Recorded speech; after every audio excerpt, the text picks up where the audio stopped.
ଫୁଲଗୁଡ଼ିକ ରଙ୍ଗରେ ପରିପୂର୍ଣ୍ଣ ହେଉ, ବସନ୍ତ ପବନ ବହିଯାଉ, ଉଦ୍ୟାନକୁ ପ୍ରଫୁଲ୍ଲିତ ହେଉ।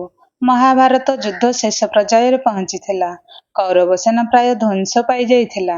ଭୀଷ୍ମ, ଦ୍ରୋଣ, କର୍ଣ୍ଣ ଏବଂ ଶଲ୍ୟଙ୍କ ଭଳି ମହାନ ଯୋଦ୍ଧା ଯୁଦ୍ଧଭୂମିରେ ପଡ଼ିଥିଲେ। ବର୍ତ୍ତମାନ କେବଳ ଜଣେ ଯୋଦ୍ଧା ରହିଲେ, ଯାହାଙ୍କ ଉପରେ କୌରବମାନଙ୍କର ଶେଷ ଆଶା ଥିଲା। ହସ୍ତିନାପୁରର ରାଜକୁମାର ଦୁର୍ଯ୍ୟୋଧନ। ଦୁର୍ଯ୍ୟୋଧନ ଏବଂ ଭୀମଙ୍କ ମଧ୍ୟରେ ଶେଷ ଗଦା ଯୁଦ୍ଧ। ଏକ ଯୁଦ୍ଧ ଯାହା କେବଳ ଦୁଇ ଯୋଦ୍ଧାଙ୍କ ମଧ୍ୟରେ ସଂଘର୍ଷ ନୁହେଁ, ବରଂ ଦୁଇଟି ପ୍ରତିଜ୍ଞା ମଧ୍ୟରେ ସଂଘର୍ଷ ଥିଲା। ସେହି ମୁହୂର୍ତ୍ତରେ ଶକ୍ତିଶାଳୀ ହନୁମାନ ଦୁର୍ଯ୍ୟୋଧନଙ୍କୁ ପରୀକ୍ଷା କରିବାକୁ ଚିନ୍ତା କରିବାକୁ ଲାଗିଲେ।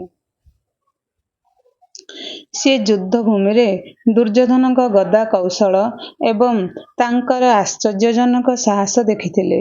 ଯଦିଓ ସେ ଅଧର୍ମର ପକ୍ଷରେ ଠିଆ ହୋଇଥିଲେ, ତାଙ୍କର ବୀରତ୍ୱ ଅସାଧାରଣ ଥିଲା। ହନୁମାନ ଭଗବାନ କୃଷ୍ଣଙ୍କ ପାଖକୁ ଯାଇ କହିଲେ, ପ୍ରଭୁ, ଆଜି ମୁଁ ଦୁର୍ଯ୍ୟୋଧନଙ୍କ ବୀରତ୍ୱ ଦେଖିଛି। ସେ ଏପର୍ଯ୍ୟନ୍ତ ପରାଜୟ ଗ୍ରହଣ କରିବାକୁ ପ୍ରସ୍ତୁତ ନାହାନ୍ତି। ମୁଁ ତାଙ୍କର ସାହସ ପରୀକ୍ଷା କରିବାକୁ ଚାହୁଁଛି।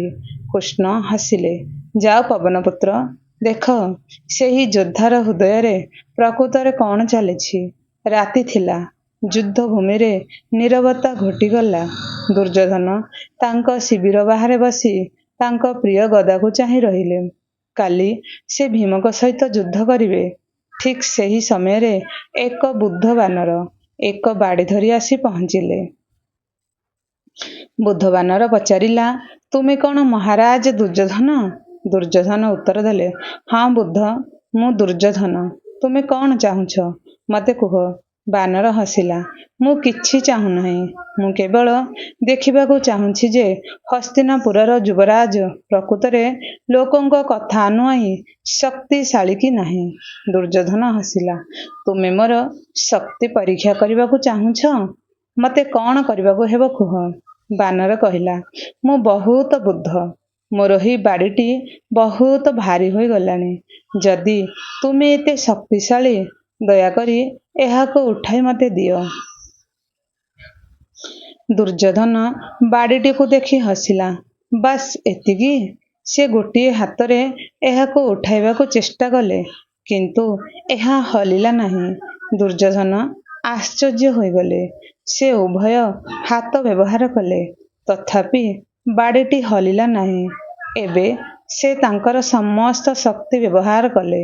ତାଙ୍କ ଶରୀରର ସ୍ନାୟୁଗୁଡ଼ିକ ଟାଣ ହୋଇଗଲା। ତାଙ୍କ କପାଳରେ ଝାଳ ବୁହା ହେଲା, କିନ୍ତୁ ସାଧାରଣ ଦେଖାଯାଉଥିବା ବାଡ଼ିଟି ଅଚଳ ରହିଲା। ଦୁର୍ଯ୍ୟୋଧନ ଆଶ୍ଚର୍ଯ୍ୟ ହୋଇ ବୃଦ୍ଧ ବ୍ୟକ୍ତିଙ୍କୁ ଚାହିଁଲେ। ସଙ୍ଗେ ସଙ୍ଗେ ବୃଦ୍ଧ ବାନରର ରୂପ ପରିବର୍ତ୍ତନ ହେବାକୁ ଲାଗିଲା। ତାଙ୍କ ଶରୀର ପର୍ବତ ପରି ବିଶାଳ ହୋଇଗଲା। ତାଙ୍କ ଆଖିରୁ ଏକ ଦିବ୍ୟ ଆଲୋକ ନିର୍ଗତ ହେଲା। ତାଙ୍କ ଲାଞ୍ଜ ଆକାଶକୁ ସ୍ପର୍ଶ କରିବା ପରି ମନେହେଲା। ଦୁର୍ଯ୍ୟୋଧନ ଆଶ୍ଚର୍ଯ୍ୟ ହୋଇଗଲେ, ପ୍ରଭୁ, ଆପଣ ଶକ୍ତିଶାଳୀ ହନୁମାନ। ଦୁର୍ଯ୍ୟୋଧନ ତୁରନ୍ତ ତାଙ୍କ ପାଦତଳେ ପ୍ରଣାମ କଲେ। ହନୁମାନ କହିଲେ, ଦୁର୍ଯ୍ୟୋଧନ, ମୁଁ ଆପଣଙ୍କ ଶକ୍ତି ଦେଖିବାକୁ ଆସିଛି। ମୁଁ ଆପଣଙ୍କ ମନରେ ଭାର ଦେଖିବାକୁ ଆସିଛି। ଦୁର୍ଯ୍ୟୋଧନ ତାଙ୍କ ମୁଣ୍ଡ ନଇଁଲେ, ପ୍ରଭୁ, ମୁଁ କ'ଣ ଏତେ ଦୁର୍ବଳ? ହନୁମାନ କହିଲେ, ନା ଦୁର୍ଯ୍ୟୋଧନ, ଆପଣ ଦୁର୍ବଳ ନୁହନ୍ତି। ଆପଣ ଏହି ଯୁଗର ସବୁଠାରୁ ବଡ଼ ଗଦା ଧାରକମାନଙ୍କ ମଧ୍ୟରୁ ଜଣେ। କିନ୍ତୁ ଆପଣଙ୍କ ହୃଦୟରେ ଭୟ ଲୁଚି ରହିଛି। ଭୟ? ଦୁର୍ଯ୍ୟୋଧନ ଆଶ୍ଚର୍ଯ୍ୟ ହୋଇ ପଚାରିଲେ, ହଁ, ଭୀମକୁ ଭୟ ନୁହେଁ, ବରଂ ଆପଣଙ୍କ କର୍ମର ପରିଣାମକୁ ଭୟ। ଏହା ଶୁଣି ଦୁର୍ଯ୍ୟୋଧନ ଚୁପ୍ ହୋଇଗଲେ। ହନୁମାନ ଆହୁରି କହିଲେ, ତୁମେ ଜାଣ ଯେ କାଲିର ଯୁଦ୍ଧ କେବଳ ଏକ ଗଦା ଯୁଦ୍ଧ ହେବ ନାହିଁ, ଏହା ତୁମର ସମସ୍ତ କାର୍ଯ୍ୟର ବିଚାର ହେବ। ଦୁର୍ଯ୍ୟୋଧନ ଗମ୍ଭୀର ସ୍ୱରରେ କହିଲେ, ପ୍ରଭୁ, ମୁଁ ଯାହା କଲି ତାହା ମୋ ରାଜ୍ୟ ପାଇଁ ଥିଲା କି? ହନୁମାନ ପଚାରିଥିଲେ, ଏହା ରାଜ୍ୟ ପାଇଁ ଥିଲା କି ମୋର ଅହଙ୍କାର ପାଇଁ? ଏହା ଶୁଣି ଦୁର୍ଯ୍ୟୋଧନଙ୍କ ପାଖରେ କୌଣସି ଉତ୍ତର ନଥିଲା। କିଛି ସମୟ ପରେ ସେ ଧୀର ସ୍ୱରରେ ପଚାରିଲେ, ମୋ ପାଇଁ କୌଣସି ଉପାୟ ବାକି ଅଛି କି? ହନୁମାନ କହିଲେ, ଶେଷ ମୁହୂର୍ତ୍ତ ପର୍ଯ୍ୟନ୍ତ ପ୍ରତ୍ୟେକ ପୁରୁଷ ପାଇଁ ପଥ ଖୋଲା ରହିଥାଏ। କିନ୍ତୁ କାଲି ଯେତେବେଳେ ତୁମେ ଭୀମଙ୍କ ସହିତ ମୁହାଁମୁହିଁ ହେବ, ଯେତେବେଳେ ତୁମେ ମୋ ସମ୍ମୁଖରେ ଠିଆ ହୁଅ, ପ୍ରତାରଣା କର ନାହିଁ, କ୍ରୋଧ କର ନାହିଁ ଏବଂ ତୁମ ଭିତରେ ଲୁଚି ରହିଥିବା ଭୟକୁ ପରିତ୍ୟାଗ କର। ଦୁର୍ଯ୍ୟୋଧନଙ୍କ ଆଖି ଓଦା ହୋଇଗଲା। ପ୍ରଭୁ, ତୁମେ କ'ଣ ବିଶ୍ୱାସ କର ଯେ ମୁଁ ଜଣେ ପ୍ରକୃତ ଯୋଦ୍ଧା? ହନୁମାନ ହସିଲେ, ଯଦି ତୁମେ ଅଧର୍ମକୁ ସମର୍ଥନ କରିନଥାନ୍ତ, ତେବେ ଦୁନିଆ ତୁମକୁ ଇତିହାସର ସର୍ବଶ୍ରେଷ୍ଠ ଗଦାଯୋଦ୍ଧା କହିଥାନ୍ତା। ତୁମର ସାହସ ଏବଂ ପ୍ରତିଭା ଅଛି, କିନ୍ତୁ ତୁମର ଅହଙ୍କାର ତୁମକୁ ଅନ୍ଧ କରିଦେଇଛି। ଦୁର୍ଯ୍ୟୋଧନ ନୀରବରେ ଠିଆ ହେଲେ। ହନୁମାନଙ୍କ ଦ୍ୱାରା କୁହାଯାଇଥିବା କଥା ତାଙ୍କ ହୃଦୟରେ ବାରମ୍ବାର ପ୍ରତିଧ୍ୱନିତ ହେଉଥିଲା। ଦୁର୍ଯ୍ୟୋଧନ ନମ୍ର ସ୍ୱରରେ ଡାକିଲେ, ପ୍ରଭୁ, ଯଦି ତୁମେ ଏବେ ବି ମୋ କଥା ଶୁଣୁଛ, ଦୟାକରି ପୁଣି ଥରେ ମୋ ସମ୍ମୁଖରେ ଉପସ୍ଥିତ ହୁଅ। ମୋର ଏକ ପ୍ରଶ୍ନ ଅଛି। କିଛି ସମୟ ପରେ ଦିବ୍ୟ ଆଲୋକ ପ୍ରକାଶ ପାଇଲା ଏବଂ ହନୁମାନ ତାଙ୍କ ପ୍ରକୃତ ରୂପରେ ତାଙ୍କ ସମ୍ମୁଖରେ ଉପସ୍ଥିତ ହେଲେ। ହନୁମାନ କହିଲେ, ମୋତେ ପଚାର ଦୁର୍ଯ୍ୟୋଧନ, ତୁମ ମନରେ କେଉଁ ପ୍ରଶ୍ନ ଅଛି? ଦୁର୍ଯ୍ୟୋଧନ କିଛି ସମୟ ପାଇଁ ନୀରବ ରହିଲେ। ତାପରେ ସେ କହିଲେ, ପ୍ରଭୁ, ମୁଁ ଅନେକ ଥର ଶୁଣିଛି ଯେ ଯେତେବେଳେ ଲଙ୍କା ପାଇଁ ଯୁଦ୍ଧ ଶେଷ ପର୍ଯ୍ୟାୟରେ ଥିଲା, ମୃତ୍ୟୁ ପୂର୍ବରୁ ରାବଣ ତୁମକୁ କିଛି ଗୁପ୍ତ କଥା କହିଥିଲେ, ଯାହା ବହୁତ କମ୍ ଲୋକ ଜାଣନ୍ତି। ଏହା କ'ଣ ସତ୍ୟ? ରାବଣ ତାଙ୍କ ମୃତ୍ୟୁ ପୂର୍ବରୁ ତୁମକୁ କ'ଣ କହିଥିଲେ, ତାହା ତୁମେ ମୋତେ କହିପାରିବ କି? ହନୁମାନଙ୍କ ଆଖି ଗମ୍ଭୀର ହୋଇଗଲା। ସେ ଆକାଶ ଆଡ଼କୁ ଚାହିଁଲେ, ଯେପରି ହଜାର ହଜାର ବର୍ଷ ପୂର୍ବର ସ୍ମୃତି ଜୀବନ୍ତ ହୋଇଗଲା।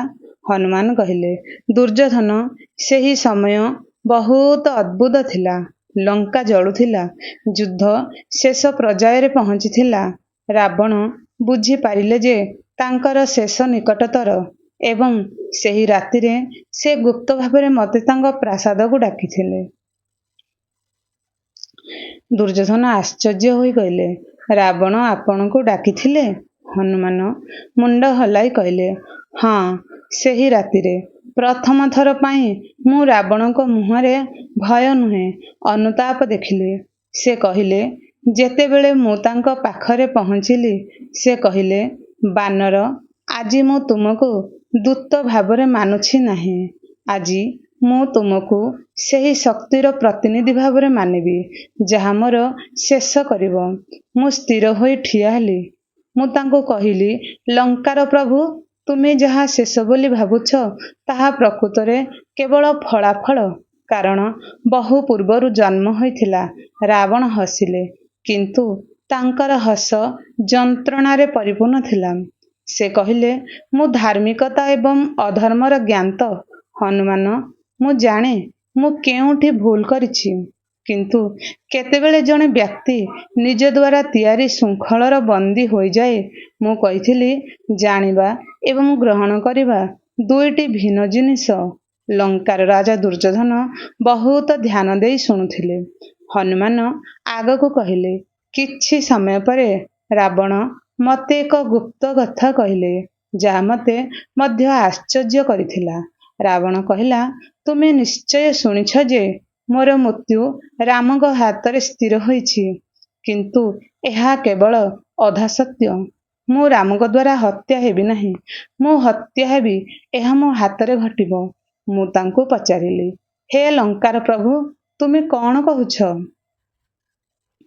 ତାପରେ ରାବଣ କହିଲେ, ମୋ ଭିତରେ ଦୁଇଟି ରାବଣ ଅଛନ୍ତି।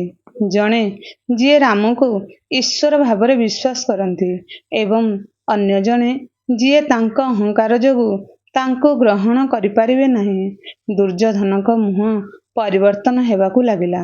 ହନୁମାନ ତାଙ୍କୁ ଚାହିଁଲେ, ତାପରେ କହିଲେ, ରାବଣ, ମୋତେ କହିଲେ, ମୁଁ ମୋ ଭିତରେ ଥିବା ଧର୍ମକୁ କେବେ ହତ୍ୟା କରିନାହିଁ। ହନୁମାନ, ମୁଁ ଏହାକୁ କେବଳ ମୋ ଅହଙ୍କାରର କାରାଗାରରେ ବନ୍ଦୀ କରିଛି। ଏବଂ ଯେଉଁଦିନ ରାମଙ୍କ ତୀର ମୋ ହୃଦୟକୁ ବିଦ୍ଧ କରିବ, ମୋର ସେହି ବନ୍ଦୀ ଧର୍ମ ମୁକ୍ତ ହେବ। ଦୁର୍ଯ୍ୟୋଧନଙ୍କ ହାତ ଅନିଚ୍ଛାକୃତ ଭାବରେ ଥରି ଉଠିଲା। ହନୁମାନ ଗମ୍ଭୀର ସ୍ୱରରେ କହିଲେ, ଦୁର୍ଯ୍ୟୋଧନ, ରାବଣ ଯେତେବେଳେ ଏହା କହୁଥିଲେ, ସେତେବେଳେ ଏପରି ଲାଗିଲା ଯେପରି ସେ କେବଳ ନିଜ ବିଷୟରେ କହୁନାହାନ୍ତି, ବରଂ ଆଗାମୀ ଯୁଗର ପ୍ରତ୍ୟେକ ଅହଙ୍କାରୀ ରାଜାଙ୍କ ବିଷୟରେ କହୁଛନ୍ତି। ଦୁର୍ଯ୍ୟୋଧନ ନୀଚ ସ୍ୱରରେ ପଚାରିଲେ, ମୋ ଭିତରେ ମଧ୍ୟ ସମାନ ଦ୍ୱନ୍ଦ୍ୱ ଚାଲିଛି କି? ହନୁମାନ କିଛି ମୁହୂର୍ତ୍ତ ପାଇଁ ଦୁର୍ଯ୍ୟୋଧନକୁ ଚାହିଁ ରହିଲେ। ତାପରେ ସେ କହିଲେ, ତୁମର ହୃଦୟକୁ ଏହି ପ୍ରଶ୍ନ ପଚାର। ଆଜି ମଧ୍ୟ ତୁମ ଭିତରେ ଏପରି କୌଣସି ସ୍ୱର ନାହିଁ ଯାହା କହୁଛି ଯେ ଏହି ଯୁଦ୍ଧ ବନ୍ଦ ହେବା ଉଚିତ? ତୁମ ଭିତରେ କ'ଣ କୌଣସି ଦୁର୍ଯ୍ୟୋଧନ ନାହିଁ ଯିଏ ତାଙ୍କ ଭାଇମାନଙ୍କୁ ଭଲ ପାଏ? ଦୁର୍ଯ୍ୟୋଧନ ଚୁପ୍ ହୋଇଗଲେ।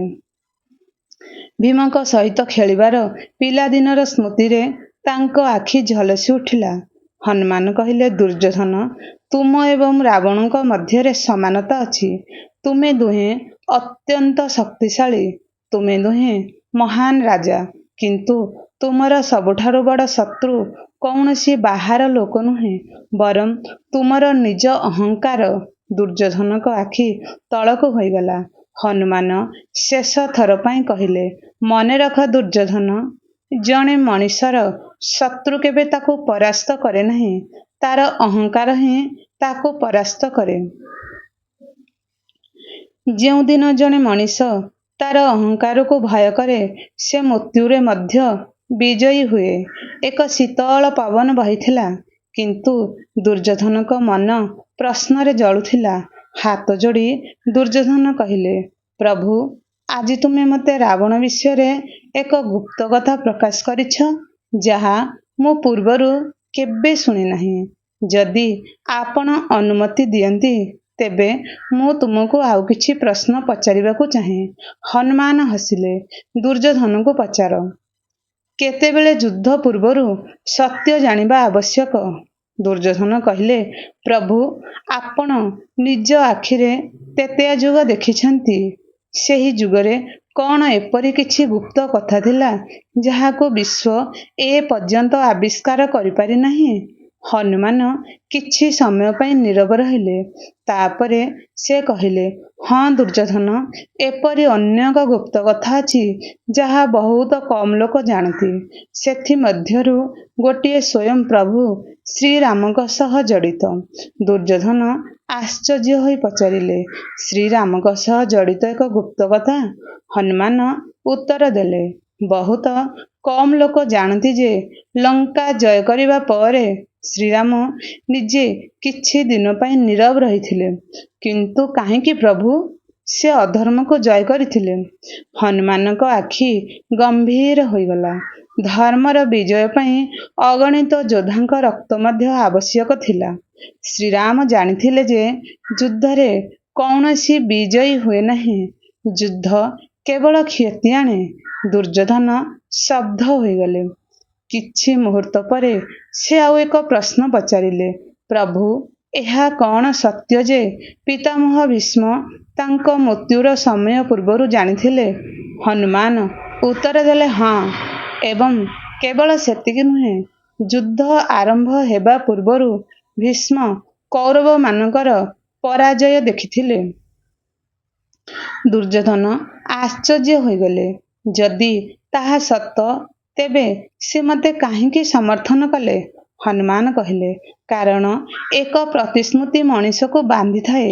ଭୀଷ୍ମ ଜାଣିଥିଲେ ଯେ ଧର୍ମ ପାଣ୍ଡବମାନଙ୍କ ପକ୍ଷରେ ଥିଲା, କିନ୍ତୁ ତାଙ୍କର ପ୍ରତିଶ୍ରୁତି ତାଙ୍କୁ ହସ୍ତିନାପୁରର ସିଂହାସନରେ ବାନ୍ଧି ଦେଇଥିଲା। ଦୁର୍ଯ୍ୟୋଧନଙ୍କ ଆଖି ତଳକୁ ହୋଇଗଲା। ତାପରେ ସେ ଧୀରେ ଧୀରେ ପଚାରିଲେ, ପ୍ରଭୁ, ମୋର ପିତା ରାଜା ଧୃତରାଷ୍ଟ୍ର ମଧ୍ୟ କ'ଣ ଜାଣିଥିଲେ ଯେ କୌରବମାନଙ୍କର ପରାଜୟ ନିଶ୍ଚିତ? ହନୁମାନ ଏକ ଗଭୀର ନିଶ୍ୱାସ ନେଲେ। ହଁ ଦୁର୍ଯ୍ୟୋଧନ, ମହର୍ଷି ବିଦୁର ତାଙ୍କୁ ଅନେକ ଥର ଚେତାବନୀ ଦେଇଥିଲେ। ଭଗବାନ ଶ୍ରୀକୃଷ୍ଣ ମଧ୍ୟ ଶେଷ ଥର ପାଇଁ ଶାନ୍ତି ପ୍ରସ୍ତାବ ଦେଇଥିଲେ। କିନ୍ତୁ ଯେତେବେଳେ ଆସକ୍ତି ବୁଦ୍ଧି ଉପରେ ପ୍ରଭାବ ପକାଇଥାଏ, ସେତେବେଳେ ଜଣେ ବ୍ୟକ୍ତି ଏହାକୁ ଦେଖିବା ପରେ ମଧ୍ୟ ସତ୍ୟକୁ ଗ୍ରହଣ କରିପାରିବ ନାହିଁ। ଦୁର୍ଯ୍ୟୋଧନ କିଛି ସମୟ ପାଇଁ ନୀରବ ରହିଲେ। ତାପରେ ସେ କହିଲେ, ପ୍ରଭୁ, ଶୁଣିବା ଦ୍ୱାରା କ'ଣ ଏପରି କୌଣସି ଗୁପ୍ତ କଥା ଅଛି ଯାହା ଶୁଣି ମୁଁ ବୁଝିପାରିବି ଯେ ଜଣେ ମଣିଷର ସବୁଠାରୁ ବଡ଼ ଭୁଲ କ'ଣ? ହନୁମାନ ଆକାଶ ଆଡ଼କୁ ଚାହିଁଲେ। ତାପରେ ଗମ୍ଭୀର ସ୍ୱରରେ କହିଲେ, ଶୁଣ ଦୁର୍ଯ୍ୟୋଧନ, ଏହି ଗୁପ୍ତ କଥା ମୋତେ ମହାଦେବ ନିଜେ କହିଥିଲେ। ଦୁର୍ଯ୍ୟୋଧନ ଆଶ୍ଚର୍ଯ୍ୟ ହୋଇଗଲେ। ମହାଦେବ? ହନୁମାନ କହିଲେ, ହଁ, ମହାଦେବ କହିଥିଲେ ଯେ ମଣିଷର ସବୁଠାରୁ ବଡ଼ ଶତ୍ରୁ ବାହାରେ ନୁହେଁ, ବରଂ ଭିତରେ ଅଛି। କାମ, କ୍ରୋଧ, ଲୋଭ, ଆସକ୍ତି ଏବଂ ଅହଙ୍କାର ହେଉଛି 5ଟି ଶତ୍ରୁ, ଯାହା ଜଣେ ବ୍ୟକ୍ତିକୁ ପତନ ଆଡ଼କୁ ନେଇଯାଏ। ହନୁମାନ କିଛି ସମୟ ପାଇଁ ଅଟକିଗଲେ ଏବଂ ତାପରେ କହିଲେ, ଏହି 5ଟି ମଧ୍ୟରୁ ସବୁଠାରୁ ବିପଦପୂର୍ଣ୍ଣ ହେଉଛି ଅହଙ୍କାର। କାରଣ ଅହଙ୍କାର ଜଣେ ବ୍ୟକ୍ତିକୁ ବିଶ୍ୱାସ କରାଏ ଯେ ସେ କେବେ ଭୁଲ ହୋଇପାରିବ ନାହିଁ। ଏହା ଦୁର୍ଯ୍ୟୋଧନଙ୍କ ମୁହଁରୁ ସ୍ୱତଃସ୍ଫୁର୍ତ୍ତ ଭାବରେ ବାହାରି ଆସିଲା। ତେବେ ଏ କ'ଣ ମୋର ସବୁଠାରୁ ବଡ଼ ଶତ୍ରୁ? ହନୁମାନ ସିଧାସଳଖ ତାଙ୍କ ଆଖିକୁ ଚାହିଁଲେ। ଦୁର୍ଯ୍ୟୋଧନ, ଏହି ପ୍ରଶ୍ନର ଉତ୍ତର ତୁମ ହୃଦୟରେ ଅଛି। ଦୁର୍ଯ୍ୟୋଧନ ପ୍ରସଙ୍ଗ ବଦଳାଇ ପଚାରିଲେ, ପ୍ରଭୁ, ତୁମେ ଏତେ ଯୁଗ ଦେଖିଛ, ତୁମେ କେବେ ଏପରି ଯୋଦ୍ଧା ଦେଖିଛ କି ଯିଏ ମୃତ୍ୟୁ ପରେ ମଧ୍ୟ ଅମର ହୋଇଯାଇଛି? ହନୁମାନ ହସିଲେ, ହଁ, ଧର୍ମ ପାଇଁ ଲଢ଼ୁଥିବା ବ୍ୟକ୍ତି କେବେ ମରେ ନାହିଁ। ଜଟାୟୁ, ଅଭିମନ୍ୟୁ, ଘଟୋତ୍କଚ, ଭୀଷ୍ମ ସମସ୍ତେ ଆଜି ମଧ୍ୟ ଅମର। ବନ୍ଧୁଗଣ, ଏହି ଭିଡ଼ିଓଟି ଯଦି ଆପଣମାନଙ୍କୁ ଭଲ ଲାଗିଥିବ, ଲାଇକ୍, ସେୟାର, କମେଣ୍ଟ ନିଶ୍ଚିନ୍ତ କରିବେ। କିଛି ଯଦି ଭୁଲ ଅଛି ମୋତେ କ୍ଷମା କରିବେ। ନମସ୍କାର। ରହୁଛି।